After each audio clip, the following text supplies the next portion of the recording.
Thank you for joining today's session. This short demonstration is part of the test phase for the new eGPA notification system, which, as most of you already know, is the second component of version 3.0 of the eGPA gateway. Before we begin, please note that this session will be recorded, and the recording will be shared with other delegates who are unable to attend today. As some of you may recall, I provided a brief update of this new tool during the last meeting of the Committee on Government Procurement last week. The notification system has been developed to enable and support GPA parties in submitting their notifications and related communications online in a more streamlined, secured, and efficient manner. The system allows for the online submission of all notifications required under the GPA 2012, including statistics on covered procurement, the procurement thresholds in national currencies, national implementing legislation, the modifications to the Appendix 1, the schedules of commitments, and modifications to media for the publication of procurement-related information, the so-called Appendices 2 to 4. With that very brief background, let me now walk you through a live demonstration of the test version. As it indicated in the email from the Secretariat of the 2nd of April, access to this test version is restricted to delegates from GPA parties who are registered in the WTO e-delegates. You should have received an automated email from the WTO Accounts Manager, acman@wto.org, with your login credentials. If this is not the case, please contact the Secretariat, as well as if you would like to have other delegates or colleagues having access to the test site, please feel free to reach out to us. Okay. So with this brief introduction, let me now turn to the website itself. As you can see, the landing page is the main as the normal eGPA, except that at the top right here, you'll have to get connected to log in with your own credentials. You can see that I'm already connected here, but you'll have to do it for yourself using the credentials that have been sent to you by email. After that, you'll have this new tab in the top menu here that is called Admin. You can simply click there and you have one option, and that's the dashboard, and you simply click on it. And this will bring you to the dashboard of the eGPA notification submission system. At the very top, you do have a little bit of introduction, just summarizing, in other words, what I've just explained to you, the purpose and what it is aimed for. You also have a bit of additional information when you need it as to what are the specific steps to be followed for submitting notifications to the Secretariat. You can see that you can save as a draft and complete the draft. And most likely the credentials you have received will allow you to do this. There's also a higher level of permission that will allow you to submit to the WTO Secretariat. Just for the test phase of the system, up to now, we have only given you access to the possibility of drafting and completing the drafts. But please be aware that when we will be launching the system, we will get in touch with your relevant delegations to make sure we have identified the relevant delegates that will be able to directly submit the notifications to the Secretariat. Okay. And then if you scroll down a little bit, you can see that you have all of the different options or all of the different types of notifications and related submissions that can be submitted through the eGPA notification portal. You have the kind of traditional ones in terms of providing statistics, thresholds in national currencies, and domestic legislation. We have grouped them here on the first tab. And then if you click on the second tab, you'll have all of the communications related to modifications to both coverage, the Appendix 1, and modifications to the publication media, the Appendices 2 to 4. So we have grouped them this way just because there's a number of related communications to the modification process under the GPA. At the very top here, you'll have what we refer to as the a dashboard of active proposed modifications to coverage. Just because there's a number of timelines that are associated with um, those proposed modifications, it might be quite useful to be able to track them at the top. So right now, there's no active proposed modifications, but when we have some, they'll be listed there with the relevant dates on the type of communication, as well as any related communications. For example, if there's an objection to a proposed modification, then it will be listed there, as well as if there's um, related written exchanges, etc. So that will be something to keep an eye on. After that, you can see that you have two main categories of proposed modifications. You have the modifications to Appendix 1, which is the option that is a little bit more complicated just because you have a number of steps and options there. And you have the modifications to publication media, which is a lot more straightforward. And essentially, there's one option there where you can submit your modifications to the appendices 2 to 4. In terms of the options you have here for proposed modifications, you have, of course, the possibility to submit proposed modifications. You have a few tooltips to help you um, to guide you throughout the process. So you can submit proposed modifications, but you can also withdraw your proposed modifications if, as a result of discussions with parties, it is decided to withdraw the proposed modifications. There's also a process to do this.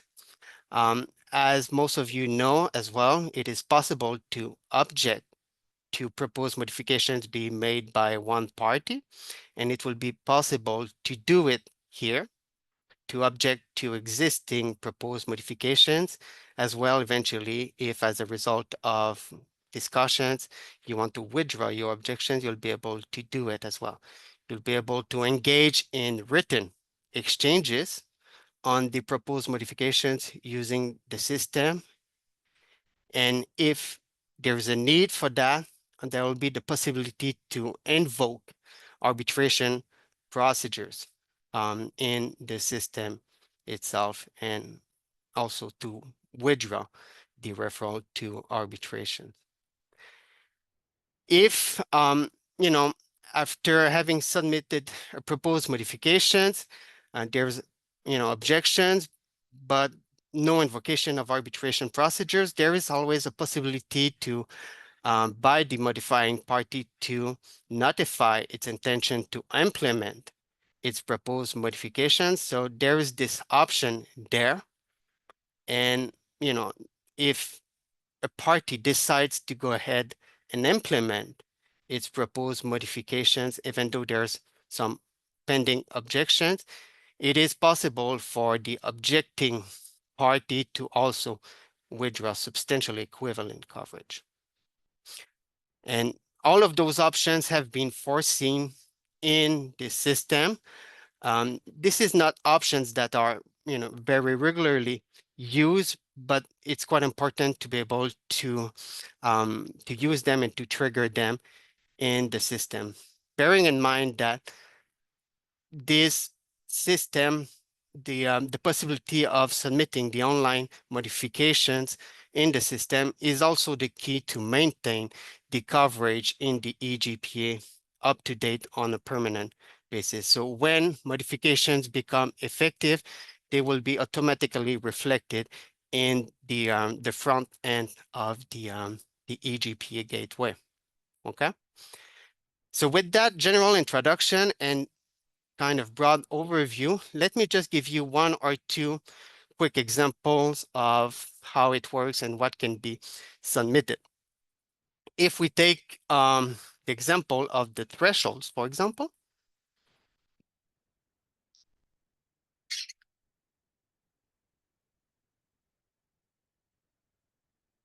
so you see you have a number of fields there, and the fields are very similar to the regular template that is normally being used for submitting thresholds. At the very top, you do have a few options in terms of the type of document. At the very beginning, normally it's always a regular document, but if there's a need to submit a revision or an addenda, there's also the possibility of doing that. But for the sake of this example, and let's say like 95% of the time, it will always be a regular notification. Then we need to select the period of validity. There's some tooltips to help you guide you throughout the process, but normally those notifications are made from the beginning of the year for a period of 2 years. You can see that it automatically reflects the suggested period based on your starting time. Then the reported exchange rate, for example, let's say that one SDR equal to 1.75 Canadian dollar.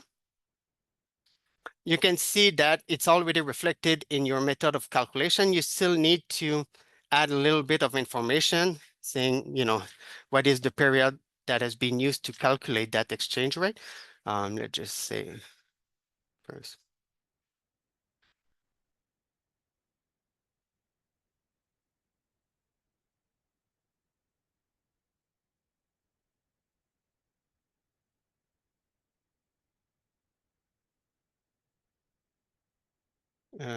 Three. And let me just delete this. You can see that just based on the exchange rate I inputted there, you already have the thresholds calculated based on that exchange rate. But what we've noticed is that often the parties would like to round those numbers. So it's always possible to say, I prefer saying 130,000 instead of 200, 227,000 big. And then basically you can just adjust and override. You can upload files if needed. Here, this is something important. You can simply add contact details for the secretariat used in the event of any questions on the related submission. And essentially you can save and continue or save and complete. Let me save here.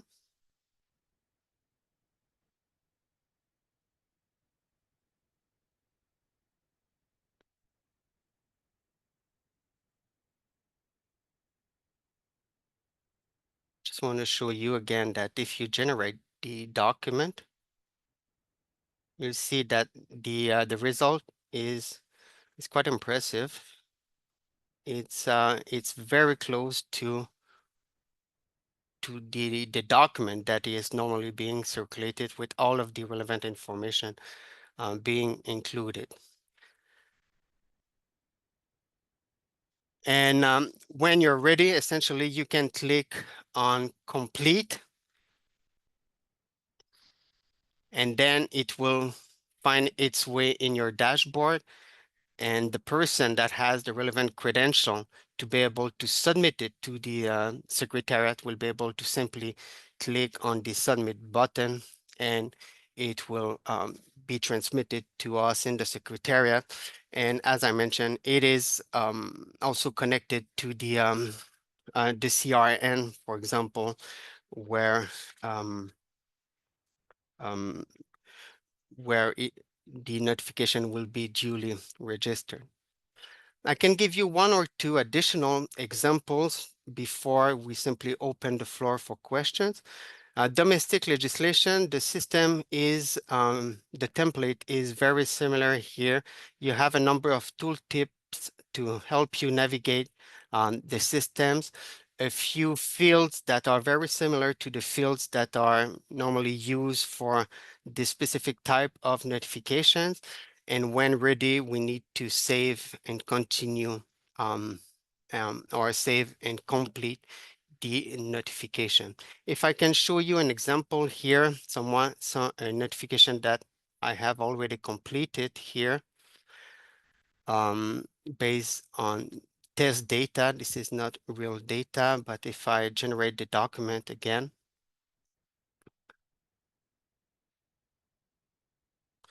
you will see that it's again very similar to what is normally being circulated. And guidance is providing throughout the systems if you don't know what to include in one or the other of these specific fields. Okay.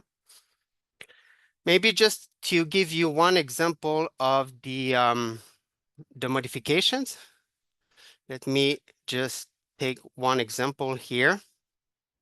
Again, we can look, I can already use one of those drafts.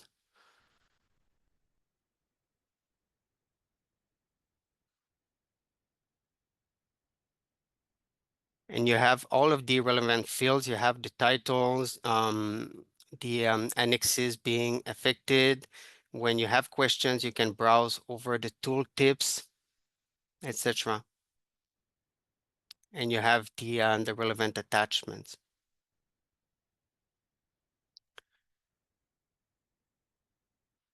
And you should be able to do this with all relevant notifications, etc. So the process in practice is very similar from one notification to the other. And as we've said previously, the system has been aligned to a very large extent to the existing notification systems that are already existing in the WTO. So let me stop here in terms of the basic demonstration. The objective was really just to allow you to navigate a little bit the system and to be able to find um, the different options that are available just to enable you to properly test the system. Before concluding and opening the floor for some questions, let me just mention a few words about the next step. Let me remind you again that all submissions made in this test environment are purely for testing purposes. They are not treated as official communications. Delegations are kindly invited to provide any initial feedback or ideas or suggestions for improvement by Friday, 25th of April, 2025 via the usual GPA email address, gpa@wto.org.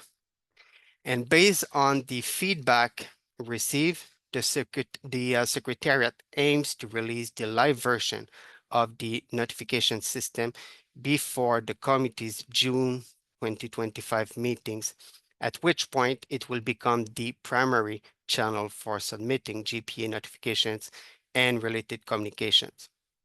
As usual, we really appreciate the parties' engagement and support in reference to the eGPA. So I thank you very much, and let me just turn to you to see if you have any questions at this point. The floor is open.